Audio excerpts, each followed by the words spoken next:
इस रिपोर्ट को कंपाइल किया है हमारे APCR के मित्रों ने, और उस पर और ये सिलसिलेवार जो हिंसा हो रही है उस पर चर्चा भी करेंगे हम। और चर्चा के लिए हमारे साथ वरिष्ठ पत्रकार और समाज सेवी जॉन दयाल सर हैं, हमारे साथ उर्मिलेश जी हैं सीनियर जर्नलिस्ट, हमारे साथ प्रोफेसर अपूर्वानंद जी हैं, और भाषा सिंह हैं जो वरिष्ठ पत्रकार हैं, अभी वो बाहर से आ जाएंगी, और मुबशिर हमारे सहयोगी हैं भाषा जी।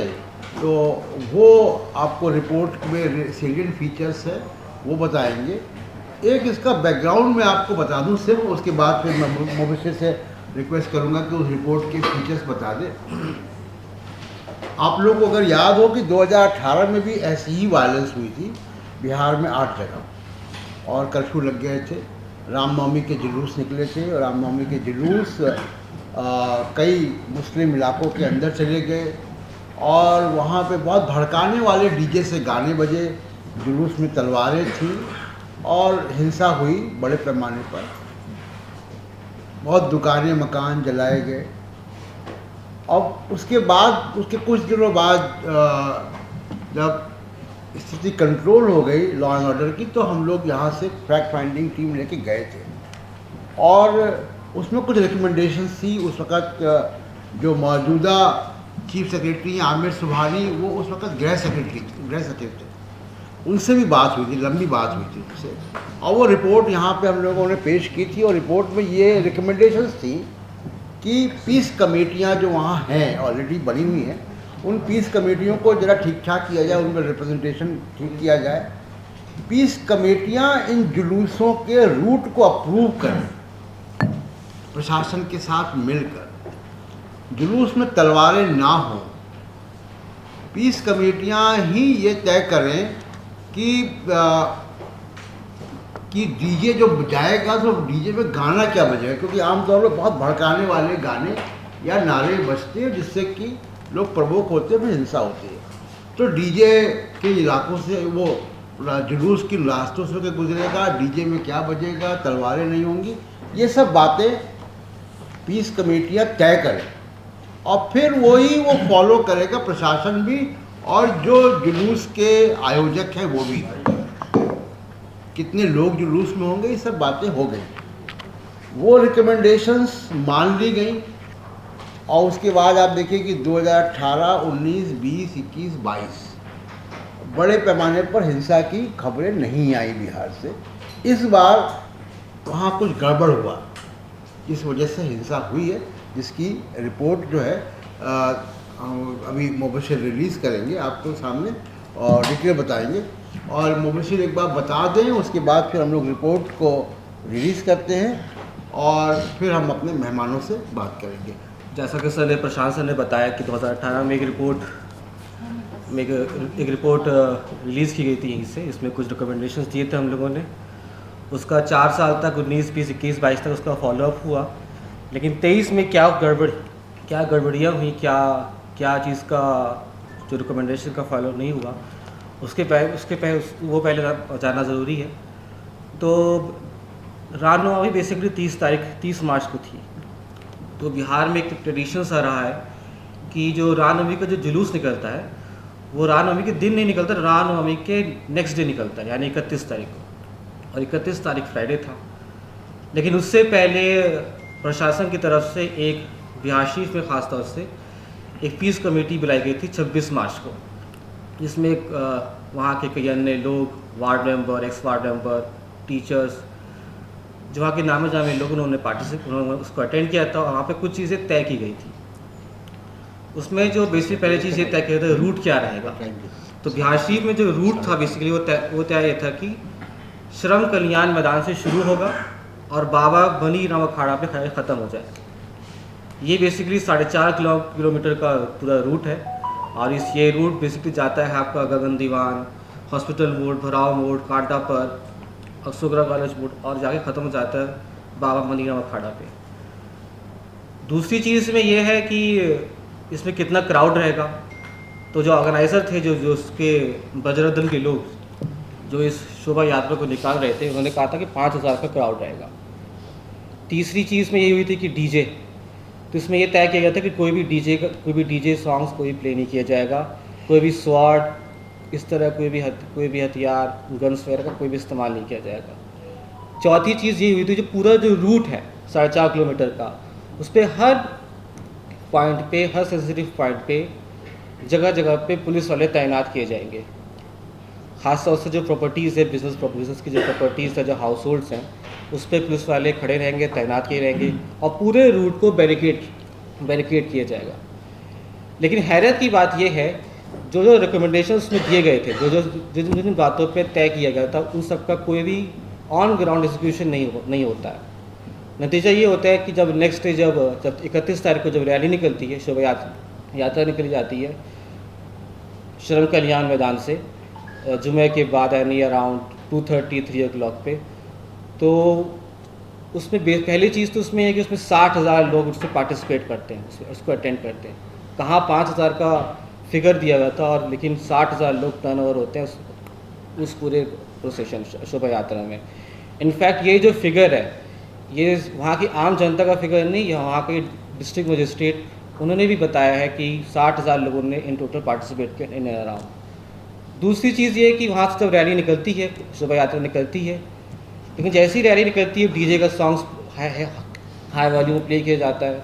काफ़ी बड़े बड़े साउंड बॉक्स का इस्तेमाल किया जाता है, उस पर provocative songs, communal songs play किए जाते हैं, जिसका हमने मेंशन किया अपनी फैक्ट फाइंडिंग रिपोर्ट में कौन कौन से सॉन्ग्स प्ले किए जाते हैं। शोभा यात्रा की शुरुआत होती है, कुछ ही देर बाद यानी 1.5-2 किलोमीटर के बाद शोभा यात्रा जो है वहाँ पे एक मुरारपुर चौक है, वहाँ पर जाके रुक जाती है। वहाँ ये क्या होता है, वहाँ पे जो है एक रास्ता राइट हैंड साइड चला जा रहा है नाला पर, वहाँ से कुछ क्राउड अराउंड 1000 के आसपास वो नाला पर रोड पे डाइवर्ट हो जाता है, और उस रोड पे 1 किलोमीटर की रोड पे 3 प्रॉपर्टीज़ पे अटैक होता है। पहला एक है शूज़ का शोरूम, शूज़ का एक शोरूम है, दूसरा जो आपका जो मदरसा अजीज़िया है, और तीसरा एंड में जाकर के डिजिटल दुनिया के नाम से इलेक्ट्रॉनिक्स का काफ़ी बड़ा शोरूम है, तीन मंजिला काफ़ी इलेक्ट्रॉनिक्स का बड़ा शोरूम है। तीनों जगह अटैक होता है। जिसमें सबसे ज़्यादा नुकसान जो होता है वो होता है मदरसा अजीज़िया में। उसमें सारी किताबें, आपके जितने रिलीजियस टेक्स्ट बुक्स थे, जो कि काफ़ी पुराने 100 साल से पुराने थे, जो टेक्स्ट जो लिटरेचर था वहाँ का, वो सब उन्होंने आग के हवाले कर दिया जाता है। पेट्रोल बम का काफ़ी इस्तेमाल होता है यहाँ पे, लेकिन डिजिटल दुनिया में पेट्रोल बम का कोई इस्तेमाल नहीं होता, उसको आगजनी के हवाले नहीं किया जाता। उसमें सिर्फ और सिर्फ लूट मार होती है। जो भी यहाँ पे इलेक्ट्रॉनिक गैजेट्स थे, आईफोन, सैमसंग के Galaxy phones, fridge, TV, washing machines, coolers, ACs, जो भी वो जो मॉब था, रूली मॉब था, जो उसको लूट सकता था, वो तो वहाँ लूटते हैं। इसके बीच में वहाँ के जो स्थानीय लोग थे, वहाँ के जो ओनर थे, उन्होंने काफ़ी मदद मांगने की कोशिश की। लोकल पुलिस से उन्होंने कॉल किया, उन्हें डीजीपी ऑफिस कॉल किया, चीफ मिनिस्टर ऑफिस कॉल किया, लेकिन कोई हेल्प वहाँ से मिलती नहीं है। और उसके बाद फिर जो है क्राउड जो है न्यूली अराउंड 1000 के आसपास वो वापस अपने रूट पे आता है, और वो सीधे जाता है वो गगन दीवान की तरफ। तो गगन दीवान की तरफ वहाँ पे भी 2 प्रॉपर्टीज़ जो हैं उस पर 2-3 प्रॉपर्टीज़ पर अटैक होता है। एक है एशियन होटल, एक है वहाँ पे शाही मस्जिद, और एक जो है वो आपका सिटी पैलेस है। इन तीनों जगह पे आगजनी, लूटमार और आपका स्टोन पेल्टिंग सब चीज़ें होती हैं, लेकिन काफ़ी नुकसानात वो लोग करते हैं जितना वो कर सकते हैं। अराउंड अगर होटल्स की बात की जाए, सिटी पैलेस के अराउंड 50-60 लाख का नुकसान वो लोग होता है उनका, और वही हाल एशियन होटल का भी है। शाही मस्जिद में भी जो वहाँ जो गाड़ियाँ पार्क की हुई थी, क्योंकि असर का टाइम हो चुका था वहाँ पे, और असर के पास लोग सब अपने घर की तरफ जा रहे थे, वहाँ पे गाड़ियाँ पार्क की हुई थी, वो सारी गाड़ियों को वो लोग आग लगा देते हैं, और स्टोन पेल्टिंग होती है, पत्थरबाजी बाकायदा होती है, शीशे वगैरह सब पे आते हैं।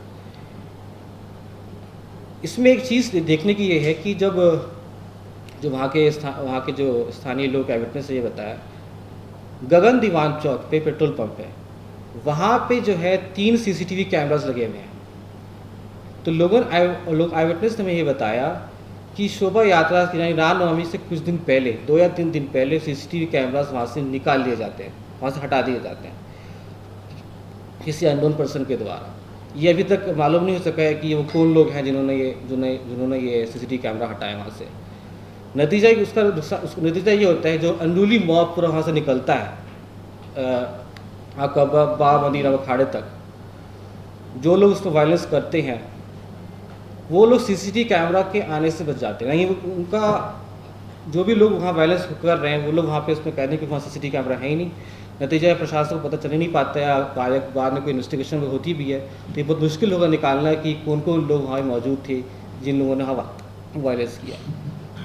तो इस पूरे बिहार के वायलेंस अगर चीज़ में देखेंगे आप, तो उससे बिजनेस सेंटर्स पे वो लोग टारगेट करते हैं बेसिकली, किसी भी इंडिविजुअल हाउसेस को टारगेट नहीं करते। जबकि उस पूरे 4.5 किलोमीटर के रास्ते में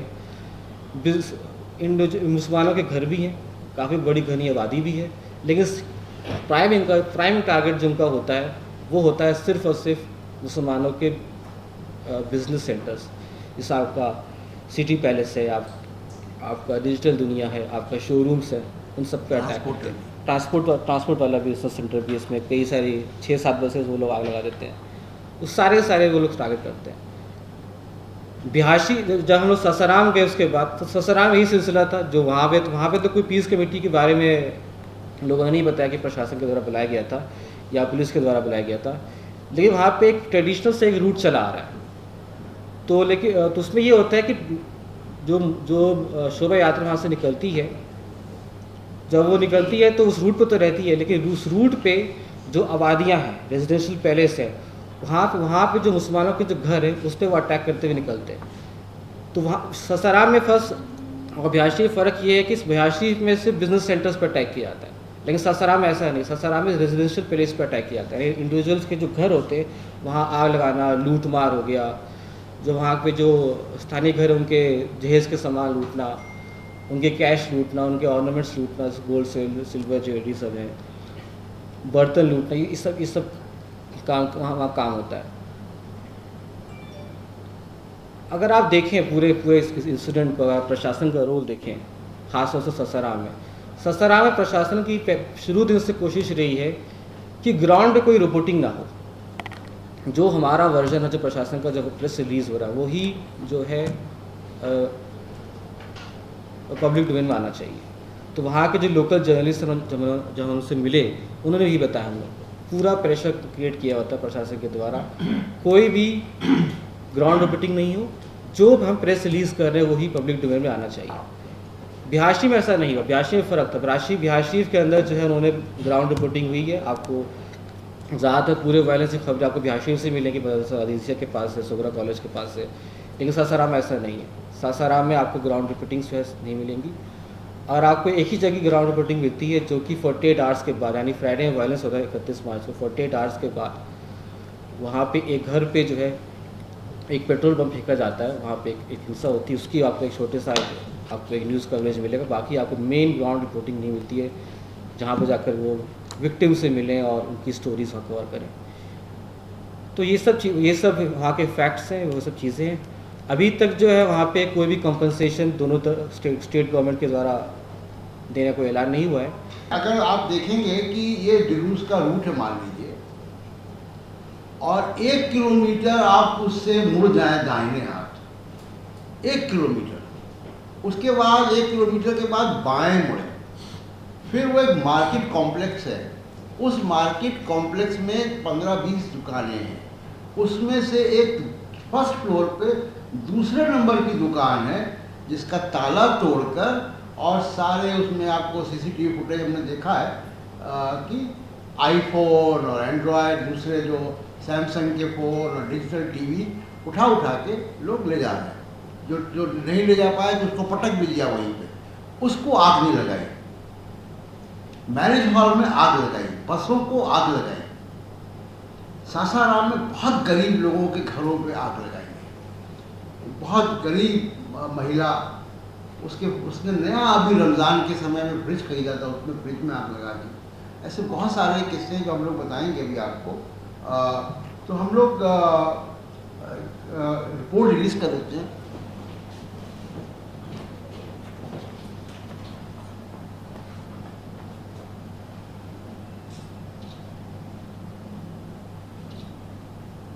चर्चा की शुरुआत करते हैं प्रोफेसर अपूर्वानंद से। पिछले साल हम लोगों ने दिल्ली में जहांगीरपुरी में रामनवमी के मौके पर ही हिंसा देखी थी और यह भी देखा था कि उसके अगले दिन बुलडोज़र किसके मकान ढहाने पहुंच गया था।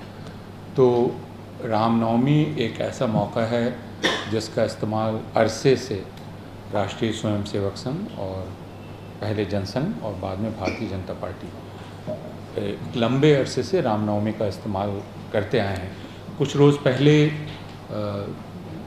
सर्वोच्च न्यायालय के वकील चंद्र उदय सिंह ने एक रिपोर्ट जारी की जो अब पब्लिक डोमेन में है, जिसमें उन्होंने बताया कि किस तरह धार्मिक उत्सवों का और धार्मिक जुलूसों का इस्तेमाल मुसलमानों के ख़िलाफ़ हिंसा करने के लिए किया जाता है। वो काफ़ी विस्तृत रिपोर्ट है, लेकिन उसके पहले भी यहाँ जिनकी उम्र थोड़ी हो गई है हमको याद होगा कि पारंपरिक रूप से रामनवमी का जुलूस झारखंड में भी, बिहार में भी, बिहार शरीफ में भी ये हिंसा हो चुकी है और दूसरे राज्यों में उसका इस्तेमाल मुसलमानों के ख़िलाफ़ हिंसा के लिए किया जाता रहा है।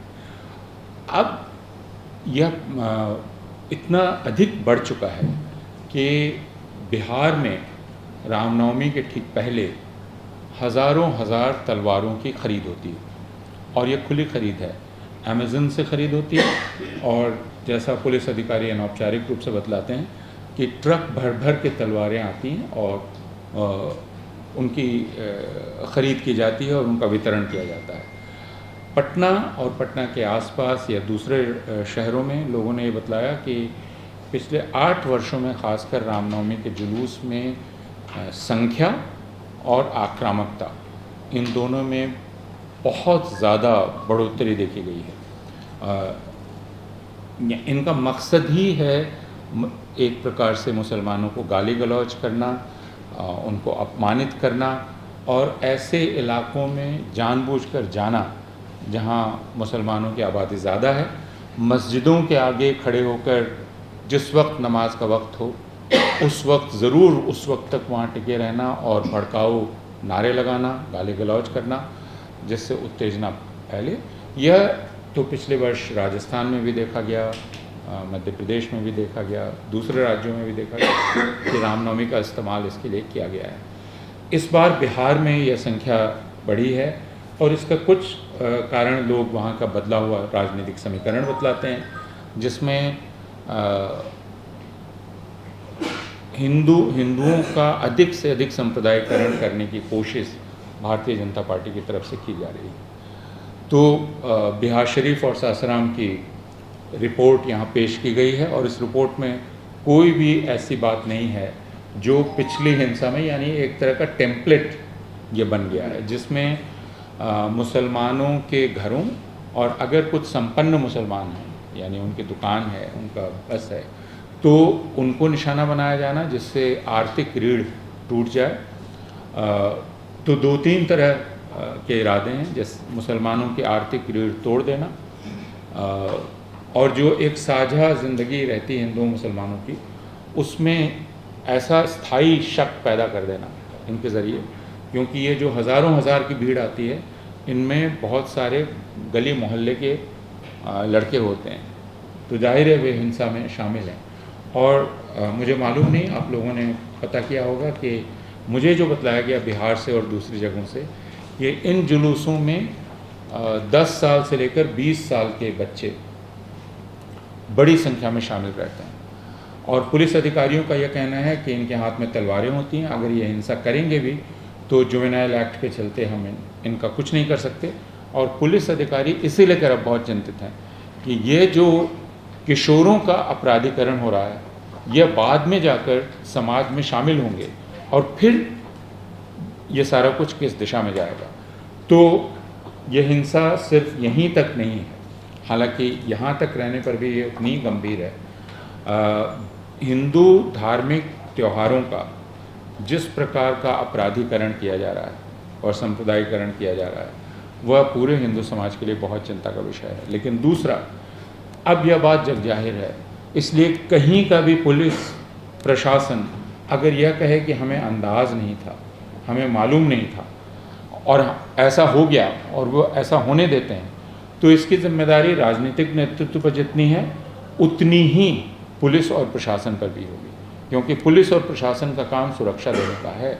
और जब ये पैटर्न बन गया है तब पुलिस प्रशासन ये कह के नहीं निकल सकता कि हम क्या कर सकते हैं, हम अचानक औचक हमें पकड़ लिया इस हिंसा ने और हम कुछ कर नहीं पाए। तो हम इस प्रेस कॉन्फ्रेंस के ज़रिए सिर्फ अपनी चिंता जाहिर करना चाहते हैं। ख़ासकर हम हिंदू समाज से अपील करना चाहते हैं कि हिंदू समाज के बच्चों का अपराधीकरण करने की यह जो साजिश चल रही है इसको उन्हें पहचानना चाहिए। हम राजनीतिक दलों से अपील करते हैं कि वे सिर्फ जनता को वोट लेने की इकाई ना समझें, बल्कि जब यह पता चल गया तो इस प्रकार के अवसरों के पहले उन्हें अवश्य ही अपनी गतिविधि तेज़ करनी चाहिए, जो धार्मिक सद्भाव में यकीन करते हैं और जो धर्मनिरपेक्षता में यकीन करते हैं। पुलिस प्रशासन से बिहार शरीफ और सासाराम के सिलसिले में हम ये कहना चाहते हैं कि वे अपनी जिम्मेदारी से बच नहीं सकते, और बिहार का राजनीतिक प्रशासन वह भी ये नहीं कह सकता कि यह सब कुछ अचानक हो गया, क्योंकि बिहार में यह प्रयास पिछले 10 वर्ष से काफ़ी तेज़ी से चलाया जा रहा है और काफ़ी गहराई से चल रहा है। तो इसमें कुछ भी अचानक नहीं है, कुछ भी चौंकाने वाला नहीं है। यह सब कुछ बहुत ही सुनियोजित तरीके से, जाने पहचाने तरीके से किया जा रहा है, और यह हम लोगों के लिए बहुत अधिक चिंता का विषय है। बहुत बहुत शुक्रिया। और मुझे लगता है कि बहुत ज़रूरी है ये फैक्ट फाइंडिंग का सामने आना। दिक्कत ये है कि फैक्ट फाइंडिंग की रिपोर्ट्स और फैक्ट फाइंडिंग की जो पूरी प्रक्रिया है, आजकल जिस तरह से जो मीडिया है, जिस तरह से खबरें आती हैं, और जो फेक खबर है वही खबर बन के सब दुनिया जहान में चल जाती है, तो उसमें एक डॉक्यूमेंट का ये होना ताकि सनद रहे, ये ऐसा नहीं है कि पहला है और आखिरी है, ये रिपोर्ट में भी दर्ज है। तो 3 चीज़ें मैं यहाँ पर जोड़ना चाहूँगी, जो बात कही उसको दोहराए बिना। मुझे जो सबसे ज़्यादा परेशान किया इस रिपोर्ट में, उसका ज़िक्र है, थोड़ा मुलायमत के साथ ज़िक्र है, लेकिन मुझे जो सबसे ज़्यादा तकलीफ़ हुई ये पूरा रिपोर्ट देखना, वहाँ जो हुआ, जिस तरह से अजीज़ा मस्जिद को जलाया गया, क्योंकि लंबे समय से निशाने पर थी वो, तो मुझे इसे कहने में कोई शक नहीं है कि ये एक प्लान्ड वे में पूरी तरह से, जैसे अभी हमने अतीक जी की हत्या देखी, उनके बेटे की हत्या देखी, हम सब जानते हैं कि वो मिनट टू मिनट वाला हिसाब था। सब कुछ, बहुत सी चीज़ें ऐसी हैं जो अब तकरीबन सामने आ रही हैं कि कैसे था, क्या था।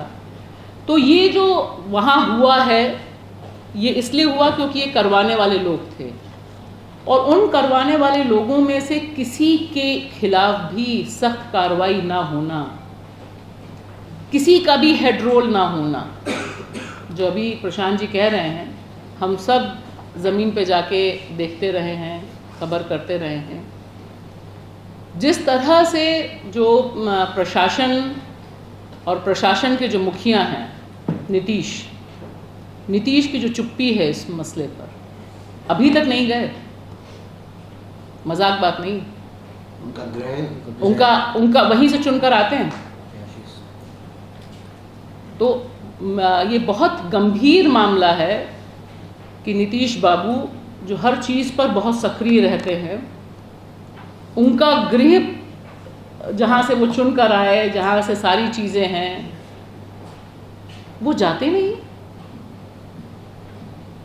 और तेजस्वी, जिनके पिता ने एक ऐसी नज़ीर भारतीय इतिहास में, राजनीति में दी, रथ रोक दिया, सरकार गिर गई, जिसके लिए बिहार सदियों तक याद किया जाएगा।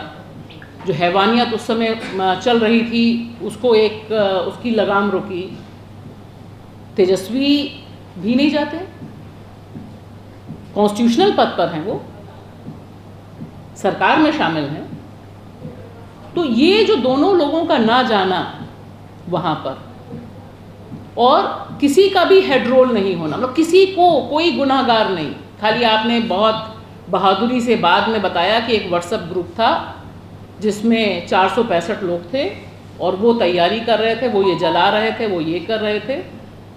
सवाल है कि अगर डीएम साहब को नहीं पता चला, नीतीश जी को नहीं पता चला, उन तक इंटेलिजेंस नहीं पहुंचा कि 60,000 लोग, मतलब मजाक बात है, दिल्ली में कुछ हज़ार मजदूर आते हैं, कोहराम मच जाता है, लाइन लग जाती है, सब कुछ हो जाता है।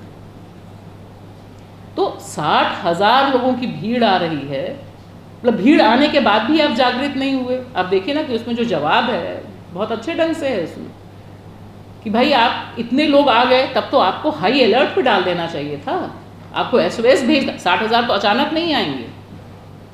मैं तो गई हुई हूँ वहाँ पर, इसलिए मुझे पता है कि उसकी क्या कैपेसिटी है, कितने लोग कैसे आएंगे, कहाँ एडजस्ट होंगे, कहाँ रुकेंगे, कैसे बसें आएंगी, कैसे ट्रक आएंगे, क्या होगा। तो सवाल है कि जब लोग आ गए, कितना दूर है पटना से, इसमें थोड़ा सा मैप भी ज़रूर डाल दीजिएगा ताकि वो भी पता होना चाहिए कि कितना दूर था पटना से। ये कौन सा ज़माना है जब 60,000 लोग पहुँचे, नीतीश बाबू के पास खबर नहीं पहुँची कि 60,000 लोग यहाँ पहुँच गए हैं। तलवारें क्या अचानक ही अचानक आ गई? तो ये जो सारी कॉन्स्पिरेसी है, ये जो सारी की सारी चीज़ें, जिस तरह की तैयारी उधर की है, और अगर आप इतने मासूम हैं कि आपको नहीं पता चला तो आपको माफ़ी मांगनी चाहिए थी, आपको जाना चाहिए था, शर्मिंदगी महसूस होनी चाहिए थी, कुछ तो करना चाहिए था, कोई तो अकाउंटेबिलिटी होनी ना। आपके राज्य में हो रहा है, यहाँ भाजपा का शासन नहीं है, यहाँ आपका शासन है, तो दिखाई देना ना कि आपके शासन में अगर इतने बड़े पैमाने पर हिंसा हो रही है। और ये बिल्कुल सही बात है कि वो यही करना चाहते थे, वो जो करना चाहते थे वो करके गए। निशाने पे जो जो चीज़ें थीं, जहाँ जहाँ भीड़ को मुड़ना था, जहाँ से, क्योंकि ये भी इत्तेफाक नहीं है ना कि वही CCTV कैमरा गायब है, वो काम नहीं कर रहा है, यानी तैयारी बहुत समय से चल रही थी इसकी। तो मुझे एक जो बहुत चिंता है, और ये चिंता सिर्फ इसी वाक़े से नहीं, इससे पहले जो तमिलनाडु और बिहार और झारखंड के बीच का जो पूरा तनाव की प्रक्रिया थी, उसमें भी जिस तरह से कोताही बरती गई थी और जिस तरह से बहुत देर से बिहार जागा था फेक न्यूज़ और उसके आदमी की गिरफ्तारी को, तो ये सारे संकेत ये बहुत परेशान करने वाले संकेत हैं। और दूसरी तरफ मुझे एक चीज़ और लगती है, जैसे विभूति नारायण राय ने अपनी किताब में भी लिखा, हर जगह कोट भी होता है कि भाई प्रशासन चाहे तो इतने घंटे ही इस तरह का तनाव, इस तरह का सांप्रदायिक दंगा चल सकता है। ये तो दंगा है नहीं, दिल्ली भी दंगा तो नहीं था, दंगे तो अब होना बंद हो गए। अब एक तरफ से ही मामला चल रहा है, वायलेंस चल रही है। तो मुझे लगता है कि हिंदी में भी हमें और तमाम और भाषाओं में भी हमें रिपोर्टिंग के समय भी सावधान होना चाहिए कि हम सांप्रदायिक हिंसा लिखें, दंगा लिखते हैं। दंगा मतलब क्लैश बिटवीन टू कम्युनिटीज़ है, ये क्लैश नहीं है। तो सवाल है कि अगर विभूति ने उस समय लिखा था तो आज की तारीख में तो ये चीज़ और साबित होती है कि अगर एडमिनिस्ट्रेशन नहीं चाहे, क्योंकि ये तुरंत रुका भी नहीं, आप देखिए दोनों ही जगह रुका नहीं, और जिस तरह से रिपोर्टिंग को रोका गया, जिस तरह से खबरें नहीं आई, डिजिटल मीडियम है ये, 2-3 वीडियोज़ हैं सासाराम से, बस छोटे छोटे से वीडियोज़ हैं जिसमें जो मजदूर है वो बहुत दुख में रो रहा है, एक महिला है और एक पेट्रोल पंप का, तीन वीडियोज़ हैं आपके पास। तो आपके पास एविडेंस भी नहीं, वो भी तब जब आजकल मोबाइल में हर एक व्यक्ति हर समय शूट करता है, दिखाता है।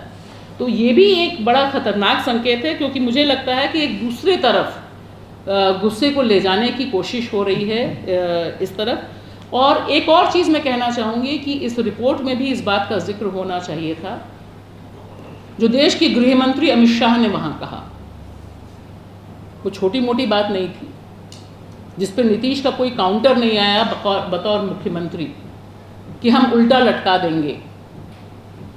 मतलब ये बहुत बड़ी बात है कि जिस, और हम जब आएंगे सरकार में 24 और 25 की भी बात कर रहे हैं, वो सब चीज़ें कह रहे हैं। तो देश के गृह मंत्री बिहार की धरती में जाकर किस तरह से उसको जलाया गया, जब ये सामने आ गया है उसके बाद ये सारे बयान आ रहे हैं कि हम उल्टा लटका देंगे।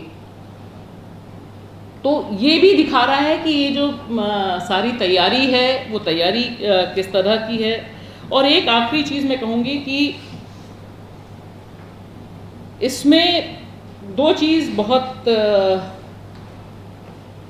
डरावनी है। एक तो डरावनी ये है कि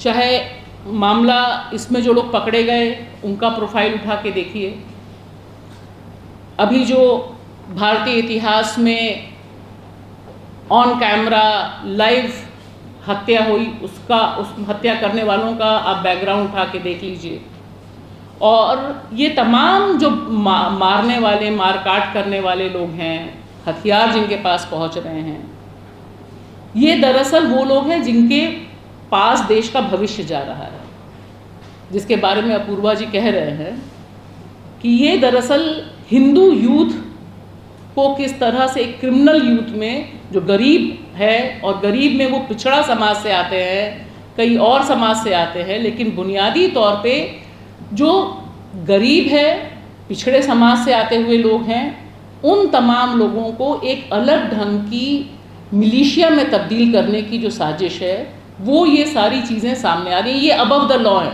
ये कभी कावड़ के रूप में सामने आएंगे जो सड़क पर रहते हैं, ये कभी नफ़रत के जो डिफरेंट व्हाट्सएप ग्रुप्स हैं, और ये जब हम काउंट करते हैं बेरोज़गारी, ये सब लोग बेरोज़गार हैं, लेकिन इनका ये नया रोज़गार है जिसके बारे में चर्चा बहुत कम है।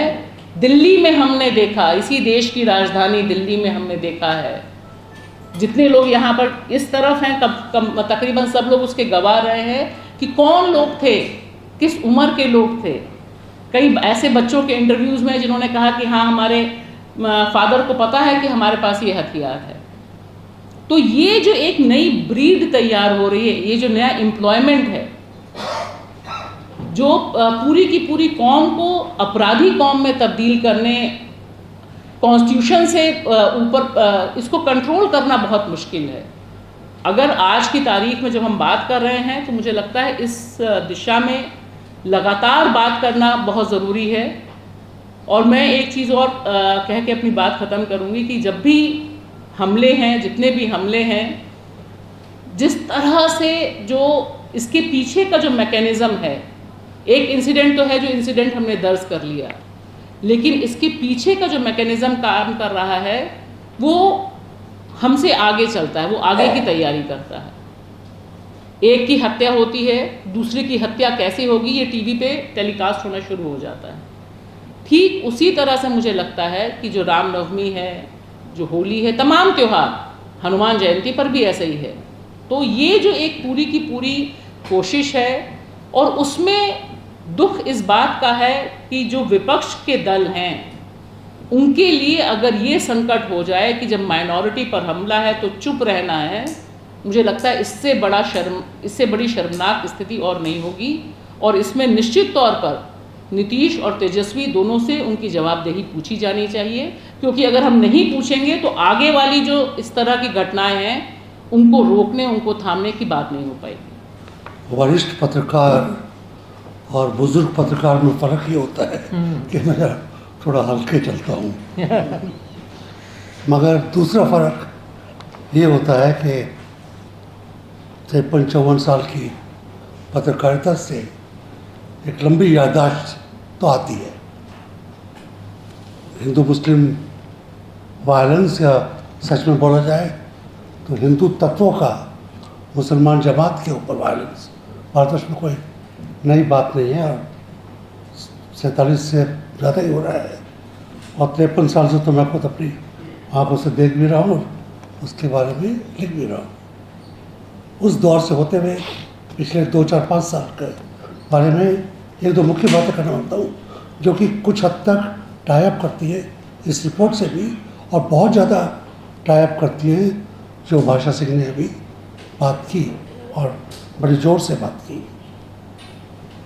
मैं 3-4 मुख्य बात करना मांगता हूँ और बहुत संक्षिप्त में।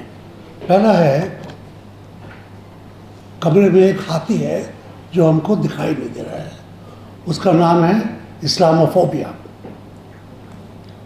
केरला में वो ईसाइयों को मुसलमानों के खिलाफ चलाता है, और पंजाब में सरदारों को और बाकी हिंदुस्तान में हिंदुओं को, क्योंकि भारत की डेमोग्राफी, भारत की जोग्राफी ऐसी ही है।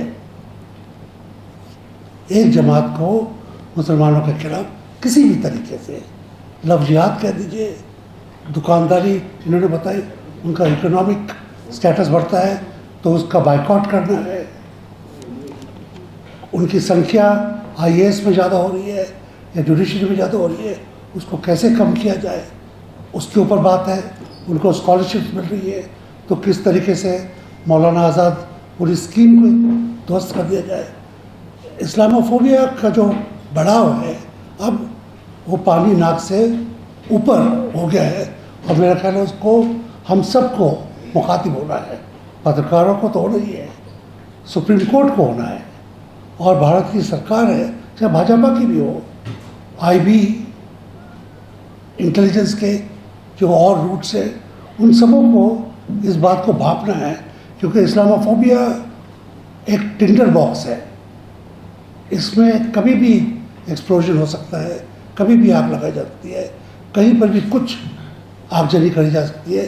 किसी भी माहौल को, किसी भी ईद त्यौहार को, किसी के जन्मदिन को, किसी लीडर के जन्मदिन को, किसी को भी उबाल लाकर उसका इस्तेमाल पोलराइजेशन के लिए किया जा सकता है, उसका इस्तेमाल वायलेंस के लिए किया जा सकता है। दूसरी बात इसके अंदर भी है, और भाषा ने फिर किया है, युवकों के साथ क्या हो रहा है ये हमको देखना है। मेरे एक मित्र हैं, चाइल्ड साइकोलॉजिस्ट हैं, बहुत ही उनके लेवल का शायद हिंदुस्तान में आज की तारीख में नहीं होगा। उनका नाम है श्री रोहित कुमार। उनकी स्टडीज़ है, वो बाकायदा वायर में लिखते रहते हैं, सोशल मीडिया में बहुत एक्टिव है, भाषण भी देते हैं। वो कह रहे हैं मैं चौंक रहा हूँ, बड़े बड़े स्कूलों में, नामी जामी स्कूलों में, जहाँ के बाथरूम भी एयर कंडीशन होते हैं, और खेलों के नाम पर बिलियर्ड, हॉर्स रेसिंग और गोल्फ वहाँ पे सिखाई जाती है। वहाँ के बच्चों को भी किस तरीके से व्हाट्सएप पर, घर पर, स्कूल में क्या सिखाया जा रहा है, किस तरीके से गॉसिप हो रही है, किस तरीके से सबों को मुसलमानों के खिलाफ एक नई शिक्षा दी जा रही है। उसके लिए आपको शिक्षा बदलने की ज़रूरत नहीं है, उसके लिए मुगलों का नाम सड़क पर बदलने की ज़रूरत नहीं है, उसमें अकबर और बाकी लोगों को टेक्स्ट बुक से निकालने की ज़रूरत नहीं है। वर्ड ऑफ माउथ और सिबलिंग इंडिया, सोशल जो कनेक्ट है, उसके ज़रिए किस तरीके से इनको, जैसे हिटलर युद्ध में किया गया था यहूदियों के खिलाफ, एक सबटरेनियन अब आपकी इस वक्त छुपी हुई, मगर पूरा उनका जो भेजा है उसको टोटली वाइट वॉश कर दिया गया है, जैसे सैफरन वॉश कर दिया गया है, कि उनको अब नींद में भी, ख्वाब में भी, इनोसेंस में भी दिख रहा है कौन दुश्मन है और उसके साथ क्या करना है, वो दुश्मन हम पे कैसे करता है। तो सारा झूठ जो व्हाट्सएप में है उसको किया जाता है। उसके लिए हमारे तंत्र, उस जहर को करेक्ट करने के लिए हमारे पास तंत्र नहीं है, इतने साइकोलॉजिस्ट नहीं है, इतने हम लोगों की, सेक्युलर लोगों की संख्या नहीं है कि काउंटर पेश किया जा सके अपने स्कूलों से, सरकारी स्कूलों से। आज की तारीख में सरकारी स्कूल भी, वो स्कूल जो बहुत ही सक्षम छात्रों के लिए होते हैं, वहाँ पर भी अगर आप उनकी जो स्लोगन्स हैं, उनका जो आर्ट वर्क है, उनकी जो ग्राफिटी है, वो देखने लायक है। मैं राजस्थान के एक कैथलिक स्कूल में गया, वो कैथलिक स्कूल है, 3000 बच्चे हैं, 5 नन्स हैं, बाकी सारे हिंदू टीचर्स हैं। वो कहते हैं कि टीचर्स, जो टीचर्स का रूम होता है, स्टाफ रूम कहलाता है, वहाँ पर ये 70 टीचर्स क्या बात करते हैं राजस्थान में, जहाँ पे कांग्रेस का राज है। वहाँ पर किस तरीके की बात होती है, वो टीचर समूह क्या आपस में बात करता है, कितने भयावह तरीके से दूसरों के बारे में विचार करता है, देखने की बात है। और ये 5 कैथलिक, ईसाई महिलाएं हिम्मत नहीं होती कि कुछ बोल पाए, क्या बोल पाएंगी? वो तो अगर चाहे तो स्कूल को भी टेक ओवर करवा सकते हैं। इस तरीके के माहौल में किस तरीके से काउंटर किया जाए हमको सोचना है। उसके ऊपर जैसे भाषा ने कहा, उसका जो वो तबका है, जो लुम्पन तबका है, जो शायद पब्लिक स्कूल में नहीं है और जगह है, शायद नौकरी करने की मजबूरी है उसको, क्योंकि हर बच्चा पढ़ नहीं पा रहा आजकल। वो अलग बात है, नेशनल एजुकेशन पॉलिसी ने क्या ला के रख दिया है, कितने लोग बाहर हो जाएंगे एजुकेशन की ताकत से, ये घबराने वाली बात है। उनमें से वो तबका जिसको भड़काया जा सकता है, जिसको आम किया जा रहा है, ये दूसरी बात है। और इसको मैं फिर एक बार इंगित करना मांगता हूँ। तीसरी बात है जो जस्टिस नारीमन ने भी कही है, अभिभाषा ने भी कही और टंडन साहब ने भी कही, वो है कि हम बहाना ढूंढते हैं सारे फेस्टिवल्स का। ऐसा कोई फेस्टिवल नहीं है जहाँ पे कोई भी बहाना बना के जलसा ना निकाला जाए और उनको खास मस्जिद से या चर्च के सामने से ना निकाला जाए। दूसरा, अगर किसी और का फेस्टिवल है और उसको निकालना है तो उसका ऑर्डर नहीं दिए जाएंगे, रोका जाएगा, लिमिट किया जाएगा, संख्या से लिमिट किया जाएगा, रूट से लिमिट किया जाएगा। ये हमारी खुद की आंखों देखी बात है कि गुड फ्राइडे का प्रोसेस होता है, पाम संडे का होता है, किस तरीके से उसको रोका जाता है। तो एक है criminalisation of one set of festivals और दूसरा है police terror you can call it on one set of festivals, और ये टोटल कम्युनल लाइन इसकी बीच में है। तीसरी बात जो अभी तक आई नहीं है और ये मैं आपको बताना मांगता हूँ अपने तजुर्बे से, उड़ीसा हो, गुजरात हो, गोवा हो, राजस्थान हो, कश्मीर हो, जहाँ पे बीजेपी के साथ कभी भी कोई कोalition गवर्नमेंट बनी, और यहाँ पर मैं पहली मेजर कोalition गवर्नमेंट जो सेंटर में बनी थी इमरजेंसी के बाद, जिसमें आरएसएस और सीपीएम दोनों एक ही पड़ों पे आ गए थे और एक तरीके से आरएसएस का और भाजपा का क्लेंजिंग हुआ था, उनकी वाइट वॉशिंग हुई थी, उनकी पॉलिशिंग हुई थी। उस कोalition से बाद जिसकी वजह से किस तरीके से 30 साल में पूरा आप कह सकते मीडिया का हुलिया बदल गया।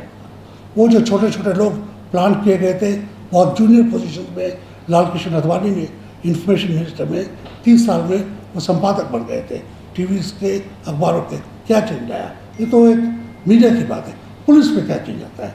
उड़ीसा में आप कह सकते हैं नवीन पटनायक और उसके बाप की 50 साल से सरकार है, मगर उसमें से एक बार ही भाजपा के साथ संधि थी। उस संधि के दौरान कितने लोग पुलिस में भर्ती किए गए, कितने लोग स्कूल्स में भर्ती किए गए।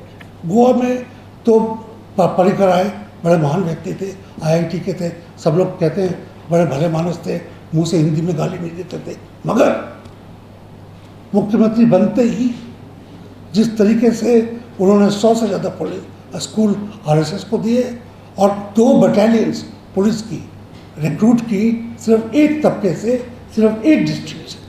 और ये मैं आपको पूरा जम्मू से लेकर सारे तक, अगर आपके पास समय हो तो किसी खुलासे से बताऊंगा।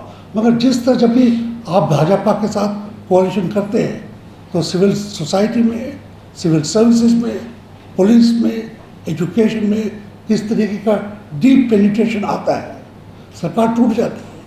मगर उसको सफाई करते हुए, साफ करते हुए, उस गंदगी को, उस सेप्टिक टैंक को कितने लोग पड़ जाते हैं। उसके लिए भी हम लोग एक तरीके से संभाल नहीं पाए अपने आप को।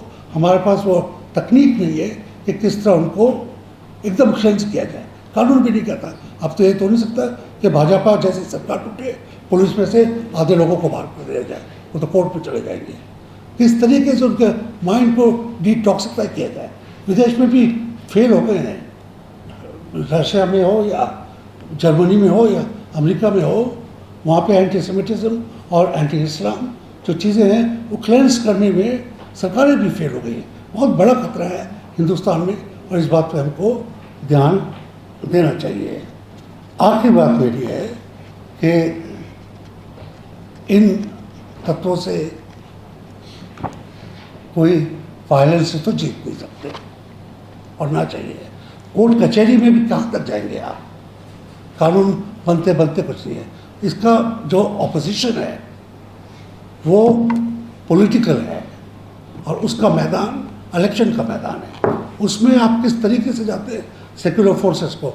अभी हम लोग सबों ने काफ़ी डांटा नीतीश कुमार को और लालू प्रसाद के बेटे को भी, मगर लालू प्रसाद का खुद का एक उदाहरण है और नेता भी हैं जिनका उदाहरण है जो अपने राजनीति की परवाह ना करते हुए भी या अपनी राजनीतिक स्ट्रेंथ जानते हुए भाजपा का डायरेक्ट ऑपोजिशन कर रहे हैं, जिसमें से एक है श्री स्टालिन, और भी हैं, उम्मीद है और भी लोग आएंगे।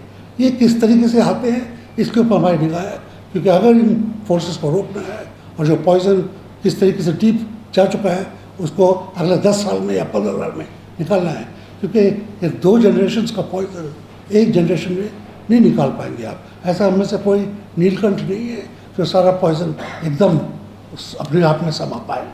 किस तरीके से करना है ये देखना है, और उन लोगों को जो बिदके हुए हैं, जो बेवकूफ़ है पॉलिटिकली, हमारी जाति के कुछ लोग केरला में कह रहे हैं भाजपा के साथ संधि करेंगे। कुछ तो डर है क्योंकि एनफोर्समेंट डायरेक्टर है, CBI है, किसी को भी कभी चाबी लगा सकता है, जेल में बन सकता है, डरा के धमका के, मगर लालच भी है। डर और लालच के बीच की जगह है। अपने लोगों को भी हमको, जो हमारी जातियाँ हैं, हमारे धर्म हैं, हमारे लोग हैं, पत्रकारिता भी हमारा एक धर्म है और यहाँ सभा में समाज के लोग हैं, किस तरीके से हम अपने लोगों को भी सद्बुद्धि दे पाएँ, ये हमारा कर्तव्य है। मैं मुबारकबाद देना मांगूँगा जो ये फैक्ट फाइंडिंग रिपोर्ट्स लाते हैं, सॉफ्ट कॉपी और हार्ड कॉपी, ये आप हिस्टोरिकली बहुत बड़ा काम कर रहे हैं। इस ज़माने में मैं भी करता था, मगर आजकल मजबूरियाँ हैं। ये डेटा जब तक नहीं आएगा, जब तक ये सच जो वास्ट समुद्र है इंफॉर्मेशन टेक्नोलॉजी का, जिसको कहते हैं इंटरनेट का, जब तक ऐसे उसमें सॉल्ट्स नहीं डाले जाएंगे, बाकी लोगों को पता नहीं लग पाएगा। क्योंकि इसके खिलाफ, ये सबूत तथ्य के खिलाफ जो ज़ुबानी झूठ का व्यापार चलता है, जो उसकी हवा चलती है, पोल्यूशन चलता है, वो भी बहुत सच है। उसके टकराव में ऐसी रिपोर्ट्स आती है, ये बहुत ज़रूरी है और भी आनी चाहिए। शुक्रिया। हम संक्षेप में अपने तमाम मित्रों ने बात रखी है इस रिपोर्ट के मुतल्लिक, तो उसको मैं रिपीट नहीं करूँगा। मैं कुछ नई चीज़ें जो मेरे दिमाग में हैं, मेरे जो ऑब्जर्वेशंस हैं, जो कही जा चुकी हैं बातें, उनको रिपीट किए बगैर, और उनकी जो कही गई बातें हैं उनकी तमाम अच्छी बातों को मैं इंडोर्स करता हूँ। अब रही बात बिहार की, तो देखिए बिहार में जो झारखंड भी पहले बिहार ही में था, तो वहाँ पे ये बड़ी अजीब बात है कि रामनवमी के जुलूस और रामनवमी के जुलूस के दरमियान दंगे का बड़ा पुराना इतिहास है। ये कोई नया नहीं है, रूप भले इसका नया हो, लेकिन राजनीति और सांप्रदायिकता का जो रिश्ता बिहार में है वो ऐसा नहीं कि उत्तर प्रदेश या दूसरे और जो स्टेट्स हैं जो दंगे के लिए कुख्यात या बहुत ही वो हैं, उससे बिहार जुदा रहा है। नो, जब स्टेट एक था, यानी दोनों हिस्से जो हैं बिहार के अंतर्गत थे, तो मैं नाम लेकर बता सकता हूँ कि जमशेदपुर का इलाका, रामगढ़ का इलाका, हज़ारीबाग का इलाका, गिरिडीह का इलाका, रांची के कुछ हल्के, ये और सीतामढ़ी, ये जो इलाके थे वो कम्युनल स्तर पर बहुत ही संवेदनशील और आम तौर पे रामनवमी नाम की जो चीज़, जो पर्व आता था, उस दरमियान विस्फोट करने और कराने की पूरी तैयारी की जाती थी। लेकिन बाद के दिनों में जब कुछ बेहतर राजनीतिक लोग सत्ता में आए, मैं ये नहीं कहूँगा कि वो बहुत अच्छे थे, लेकिन रिलेटिवली बेहतर थे, तो उन्होंने कुछ और किया या ना किया हो, लेकिन दंगों को कंट्रोल कर लिया। उसमें एक दंगे को मैं जानता हूँ, क्योंकि मैं एक यंग रिपोर्टर की तरह, जैसे ये सज्जन जो अपना लगाए हुए हैं मोबाइल, मैं उन्हीं की उम्र का रहा होऊंगा, और मैं नवभारत टाइम्स के एक रिपोर्टर के तौर पे मैं दिल्ली से गया हुआ था। मैं दिल्ली में रहता था और बिहार में अचानक जाना पड़ा, तो मेरी पहली नौकरी नवभारत टाइम्स की थी। तो हालांकि मैं पॉलिटिकल, शुरू से मैं पॉलिटिकल रिपोर्टर था, लेकिन उस दिन हमारे यहाँ संख्या कम थी, चूँकि रामनवमी का माहौल था, तो हमारे जैसे लोग ही आते थे और लोग कुछ पर्व और त्यौहार मनाने में लगे रहते थे। तो मैं क्राइम मेरी या कम्युनल राइट्स, इस तरह का रिपोर्टिंग का मेरा अनुभव ज़्यादा नहीं था, ये बात सच है। लेकिन मैं निकल गया, मैंने कहा भाई अगर हम दफ्तर में हैं और ऐसी घटना हुई है तो ज़रा देखें। तो ये पटना सिटी का मसला था। पटना शहर और पटना सिटी में कंफ्यूज मत कीजिएगा। एक पटना शहर है और उसका एक हल्का जो है पटना सिटी कहलाता है, ठीक है जी। तो पटना सिटी इलाके में निकल गया क्योंकि वहाँ दंगा हो चुका था। हम लोग 5-6 रिपोर्टर गए, तब तक कर्फ्यू लागू हो चुका था। तो खैर कर्फ्यू पास अखबार ने तुरंत मुहैया करवाया, कलेक्टर से मिलकर जो भी किया। तो हमने क्या देखा कि कुछ ही देर बाद प्रदेश के मुख्यमंत्री सायरन बजाती हुई इनकी गाड़ी चली आती है।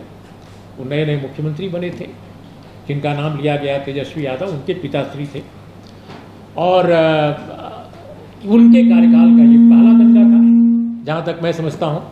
तो वो हम लोगों को बड़ा आश्चर्य हुआ, ये चीफ मिनिस्टर कैसे आ गया यहाँ, कलेक्टर आए, एसपी आए, डीआईजी आए, अधिक से अधिक डीजी आए, ये क्या मामला है। तो हमें बड़ा अजीब सा लगा। हम थोड़ा क्रिटिकल भी थे उनके तौर तरीकों की, कहीं भी चाय की दुकान पर खड़ा हो जाना, मजमा लगा देना, और इस तरह का उनका वो था।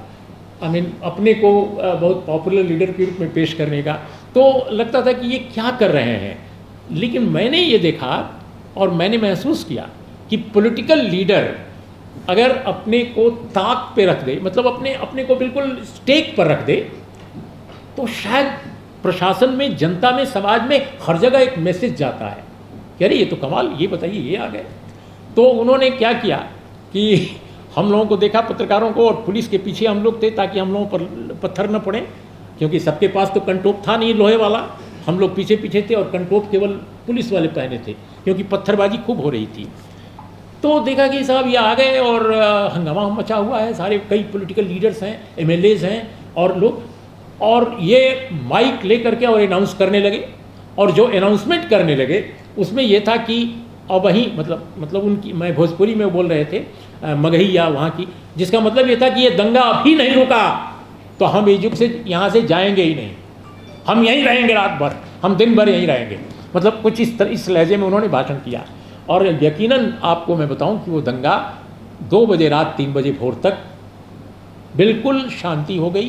कोई पत्थरबाजी नहीं, कोई बंदूक नहीं चली, कोई लाठी नहीं चली। जो उपद्रव हो चुका था उनके आने से पहले वो। तो इससे एक बात तो बिल्कुल मैंने अपनी आंखों के सामने देखी, जो तमाम जो दंगों के स्पेशलिस्ट हैं, एक्सपर्ट हैं, समाजशास्त्री, कि अगर शासन चाहे तो दंगा नहीं होगा, बढ़ेगा नहीं। दंगा के फूटने का, दंगा के होने का तो हमारे जैसे समाज में इस पर किसी का वश नहीं है। दंगा कराने वाले 1 या 2 होते हैं, 10 होते हैं या 10,000 होते हैं, तो वो तो हो सकता है, लेकिन वो कंटिन्यू करेगा बिल्कुल नहीं। अगर प्रशासन चाहे तो दंगा कंटिन्यू नहीं करेगा। इससे मैं अपने निजी जीवन में एक रिपोर्टर के तौर पे भी मैंने कई बार देखा है। और एक तो दिल्ली के दंगे में देखा जो सिख विरोधी कत्लेआम था, उस दौरान भी मैंने ये बात देखी कि प्रशासन की जो भूमिका थी, हम लोगों ने अपनी नंगी आंखों से देखा कि किस तरह से कोई काम ही नहीं कर रहा है और दंगा चलता रहा। और एक पटना में जाकर देखा और कुछ और हलकों में भी देखा। तो एक तो मैं ये बात करना चाहता था कि निश्चित रूप से इस बार प्रशासन की जो वहाँ भूमिका थी वो नहीं थी जिसकी दरकार बिहार जैसे स्टेट को रही है, जो क्लेम करता है कि वो सेकुलर डेमोक्रेटिक राजनीति का एक अल्टरनेटिव दिखा रहा है देश को। एक कहावत है ना, बिहार शोज़ द वे। बहुत बार बार ये कहते हैं बिहारी लोग कि हम रास्ता दिखाते हैं, चाहे वो जयप्रकाश नारायण का आंदोलन हो, चाहे उसके पहले का वगैरह वगैरह। तो वो चीज़ इस बार बिल्कुल नहीं दिखी। कोई नेता नहीं गया, कोई इंटरवेंशन तत्काल जो एक प्रशासनिक होना चाहिए था वो बिल्कुल गायब था। हम तो यहीं से देख रहे थे, हम तो स्पॉट पे नहीं थे। तो एक तो बात मैं ये कहना चाहता था। और दूसरी बात ये कि हमारी जो जानकारी है बिहार से कि सासाराम और बिहार शरीफ के इलाके में नहीं, पूरे बिहार के कई इलाकों में लंबे समय से तलवारों की बंदरबाट की जा रही थी। उनको मंगाया जाता था ट्रकों से, गाड़ियों से, लारियों से और ऑटोज़ या जो भी उनके पास हो, और ये आते थे। उसकी कहीं कोई धरपकड़ नहीं हो रही थी। तो आखिर वो क्या माला है, फूल हैं कि किसी अच्छे काम के लिए लाए जा रहे हैं, शिव जी पर चढ़ाने के लिए लाए जा रहे हैं? कि भाई माला फूल लेकर जाओ कहीं तो बात समझ में आती है, लेकिन तलवार क्यों इतनी संख्या में लाए जा रहे हैं? और माफ़ कीजिएगा, इस बार बहुत बड़ी तादाद में गाँव में, कस्बों में ही नहीं गाँव में भी तलवारें बांटी गई थीं। और ये जो एक गमछा जो होता है भगवा कलर का, वो बांटा गया था। और हमारे कई मित्र ऐसे हैं, मैं नाम लेकर भी कह सकता हूं, लेकिन नाम लेने की ज़रूरत नहीं है, जो एक्टिविस्ट हैं। मैं तो एक्टिविस्ट हूं नहीं, मैं तो एक जर्नलिस्ट हूं, लेकिन मेरे को कई एक्टिविस्ट ने बताया, सोशल एक्टिविस्ट ने बिहार के, जो गांव में काम करते हैं और जिनके पास कोई पॉलिटिकल पार्टी नहीं है, कि लोगों को पैसे भी दिए गए इस बार, और काफ़ी मात्रा में पैसे बांटे गए हैं लोगों को, और उसको इस नाम पर बांटे गए हैं कि ये आगे भी मिलते रहेंगे। तो ये सब चीज़ें की गई, लेकिन प्रशासन के स्तर पर जिसके पास इंटेलिजेंस है, खुफिया एजेंसियां हैं, जिसके पास अपना पुलिस डिपार्टमेंट है, अपना सिविल एडमिनिस्ट्रेशन है, और सबसे बढ़ चढ़ कर जो पॉलिटिकल पार्टी राज कर रही हैं उनके कार्यकर्ता हैं। तो आखिर ये तमाम जो एजेंसीज हैं, तमाम जो ये मैकेनिज्म है, वो फेल क्यों किया? तो कहीं ना कहीं ये केवल प्रशासनिक विफलता नहीं है, ये राजनीतिक विफलता भी है। और दूसरी बात जो मैं ज़्यादा नहीं कहूँगा, कि मैं दिल्ली से नवभारत टाइम्स के रिपोर्टर के तौर पे वहाँ पटना पहली बार गया था 1986 में, और 1994 तक मैं वहाँ रहा। आई थिंक 95 के शुरू तक मैं रहा। तब तक रामनवमी के जुलूस, जैसा मैंने कहा, और दंगा फसाद सिर्फ जमशेदपुर में होता था, सिर्फ रामगढ़ में होता था, सिर्फ हजारीबाग में होता था, सीतामढ़ी में होता था, और रांची के कुछ हलकों में होता था। इंटायर बिहार में इस तरह का माहौल नहीं होता था। ये दंगे भले दो जगह इस बार ज़्यादा हुए हैं जिनका जिक्र है इस रिपोर्ट में, लेकिन माहौल पूरे स्टेट के बड़े हिस्से में दंगा का ही रहा है। ये कम लोगों को अंदाज होगा। बिल्कुल दंगाई माहौल रहा है। वो नहीं भड़का, वो बिकॉज ऑफ वहाँ की जो एक सोशोलॉजिकल जो स्थिति थी उसके कारण। तो ये जो चीज़ है, आप कल्पना कर सकते हैं कि जिस पटना को मैंने रामनवमी के दिन बिल्कुल शांतिपूर्ण देखा अपने 6-7 साल 8 साल के कार्यकाल में, वहाँ पर जुलूस निकलता है, और ये जुलूस पहले कभी नहीं निकलता था। और जुलूस ही नहीं निकलता है, रैली होती है। उस रैली के मंच पर बड़े नेता जाते हैं, और बड़े नेता सर्वदलीय होते हैं, इंक्लूडिंग चीफ मिनिस्टर। ये आश्चर्यजनक घटना है कि रामनवमी के जुलूस में, ठीक है आप राम की नवमी मनाइए, उसमें कोई दिक्कत नहीं है, लेकिन आखिर जिस पटना शहर में कभी जुलूस नहीं निकलता था रामनवमी का, जहाँ कभी कोई मार्च नहीं होता था, जहाँ कभी कोई सभा नहीं होती थी, उस सभा के धार्मिक आयोजन को राजनीतिक सामाजिक आयोजन में तब्दील किया गया। मुझे लगता है यह भी एक आश्चर्यजनक घटना है। मेरे लिए तो कम से कम बहुत आश्चर्यजनक है, क्योंकि मैंने उस पटना को देखा था जहाँ ऐसा कुछ नहीं होता था। तो मेरा ये कहना है बहुत संक्षेप में कि भाई, हम जो ये इस रिपोर्ट में जो बहुत सारी चीज़ें कही गई हैं, उसके अलावा मेरा एक सवाल है कि उत्तर भारत और हिंदी हार्टलैंड के इन हलकों में क्या वजह है कि जब भी कोई पर्व होता है, खुशी का होता है पर्व, उल्लास का होना चाहिए, धार्मिक भावना का होना चाहिए, लेकिन वो घृणा में कैसे तब्दील हो जाता है, वो नफरत में क्यों तब्दील हो जाता है? तो इसके लिए प्रशासनिक स्तर पर क्या करना चाहिए? मुझे लगता है कि एक तो ज़रूर ये काम किया जाना चाहिए और इसके लिए दबाव बनाया जाना चाहिए, और ये केवल हमारे आपके कहने से नहीं होगा, ये सोशल पॉलिटिकल ऑर्गेनाइजेशन को कन्विंस करना पड़ेगा कि जितने सेंसिटिव इलाके हैं, जहाँ जहाँ दंगों का इतिहास है, वहाँ सारे धार्मिक जुलूसों को, सारे धार्मिक आयोजनों को बैन किया जाए। हमारे इतिहास में धर्म के जुलूसों का अगर मकसद केवल दंगा फैलाना हो तो उनको क्यों निकाला जाना चाहिए भाई? लोग रोटी के लिए निकलें, लोग रोजगार के लिए निकलें। कभी मैंने नहीं देखा कि रोटी और रोजगार के लिए लोग दंगा करते हैं। उन पर गोली जरूर चलती है, उन पर डंडे चलते हैं, लाठी चलता है। तो अपने इश्यूज को लेकर लोग लड़ें, लेकिन धर्म के नाम पर लोग लड़ें और आप कहें कि नहीं साहब इसको तो हम रोक नहीं सकते। मुझे लगता है कि सेंसिटिव इलाकों में धार्मिक जुलूसों को रोका जाना चाहिए। ये मेरा सोच है। जहाँ पर शांतिपूर्वक चीज़ें होती हैं, जहाँ दंगे का इतिहास नहीं है, वहाँ अपने ढंग से चीज़ें चलें और जब दंगे बंद हो जाएं तो उन इलाकों में भी सीमित रूप से अनुमति दी जा सकती है। तो एक तो ये पहलू मुझे लगता है कि बड़े पैमाने पर उठाने की ज़रूरत है। हम इस छोटे से हॉल में 5-7 लोग बोल रहे हैं और 50 लोग सुन रहे हैं, हम अपनी बात नहीं ले जा सकते समाज पर। हमें, क्योंकि यहाँ तो मेन स्ट्रीम मीडिया भी नहीं है, मैं जानता हूँ मेन स्ट्रीम मीडिया यहाँ नहीं आएगा, और आएगा भी तो डिस्प्ले नहीं होगा आपकी बात प्रसारित भी नहीं होगी, छपेगी भी नहीं। मुझे लगता है पॉलिटिकल पार्टीज़ को मोबिलाइज किया जाना चाहिए, सीधे सवाल किया जाना चाहिए राजनेताओं से कि आप ये क्यों नहीं कर रहे हैं, आप क्यों जुलूसों के मंच पर या इस तरह के आयोजनों के मंच पर स्वयं अवतरित हो जा रहे हैं, ज़रूरत क्या है भाई, क्या ज़रूरत है। तो जो आप लोग सवाल उठा रहे हैं कि अमुक मंत्री या अमुक मुख्यमंत्री ने ये क्यों नहीं किया, उससे ये क्यों सवाल क्यों नहीं उठा रहे हैं कि आप स्वयं क्यों जाते हैं ऐसे जुलूसों में। ईश्वर ने तो नहीं कहा है कि जुलूस निकालो, ईश्वर ने तो नहीं कहा है कि तलवार भांजो, तलवार की सप्लाई करो। कौन लोग सप्लाई कर रहे हैं, और अगर सप्लाई कर रहे हैं तो उसको पकड़ना, उसकी शिनाख्त करना, उनको बंद करना, ये प्रशासन का काम है।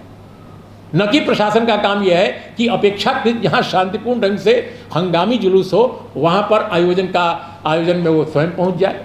मैंने स्वयं देखा है फोटोग्राफ्स बड़े बड़े राजनेताओं के कि वो मंच पर हैं और तलवारें चमक रही हैं, तलवारें चमक रही हैं। तलवार को चमकाते हुए जुलूस निकालना, रैली करना, सभा करना, और वहाँ बड़े बड़े नेताओं का जो संविधान की शपथ लेकर के राज करते हैं उनका उपस्थित होना, मुझे लगता है अपने आप में ये हाल के वर्षों की घटना है। ऐसा पहले कभी नहीं होता था। मैंने उसी बिहार में कर्पूरी ठाकुर को देखा है, उसमें लालू प्रसाद को भी देखा है, उसमें सत्येंद्र नारायण सिंह को देखा है, उसमें जगन्नाथ मिश्र को देखा है, और वीरेंद्र दुबे को भी देखा है। उस दौर में नहीं होता था। तो ये क्यों हुआ है? निश्चित रूप से ये जब से एक खास पॉलिटिकल पार्टी सत्ता में गठबंधन में आई है और गठबंधन का उसने इस्तेमाल किया है अपनी शक्ति के विस्तार के लिए, ये तभी हुआ है। तो बहुत सारे लोग समझते हैं कि साहब वो तो जूनियर पार्टनर है। तो मैं समझता हूँ कि जो जूनियर पार्टनर है वो आइडियोलॉजिकली पॉलिटिकली अपना इन्फ्लुएंस मेजर जो पार्टनर है उससे ज़्यादा बड़े पैमाने पर फैलाता है। और ये इसका उदाहरण है जो हमारे मित्र जान दयाल ने बताया कि जब लाल कृष्ण आडवाणी जी INB मिनिस्टर बने थे तो उस समय मीडिया में क्या हुआ था वो तो हम लोगों ने स्वयं देखा है उस दौर को। तो इसलिए मेरा ये मानना है दोस्तों कि ये जो पॉलिटिकल पार्टीज़ हैं उनके साथ आप लोग एक्टिविस्ट हैं, हम लोगों से कहिएगा हम लिख देंगे, हमारा काम लिखना है, बोलना भी है कभी कभी, लेकिन आप लोग जो वाकई एक्टिविज्म कर रहे हैं सोशल, आप लोग पॉलिटिकल पार्टी से सवाल कीजिए, उनसे जो कह रहे हैं कि हम सेकुलर हैं, हम उनकी बात नहीं कर रहे हैं जो जिनका काम ही यही है, लेकिन जो सेकुलर डेमोक्रेटिक अपने को मानने वाले संगठन हैं उनसे सीधे सवाल किया जाना चाहिए कि आप ऐसा क्यों करते हैं और क्यों नहीं इसको बंद करें। तो ये कुछ बातें मैं कहकर अपनी बात ख़त्म करता हूँ। और एक बात बिल्कुल आखिर में, और जिसको जूलियन असांजे ने भी कहा था, जिन्होंने इंटरनेट के ज़रिए पूरी दुनिया में तहलका मचा दिया कि इंटरनेट बहुत ख़तरनाक चीज़ है और ये मनुष्यता के लिए बहुत बड़ी मुसीबत पैदा कर सकता है, ये स्वयं असांजे ने कहा था।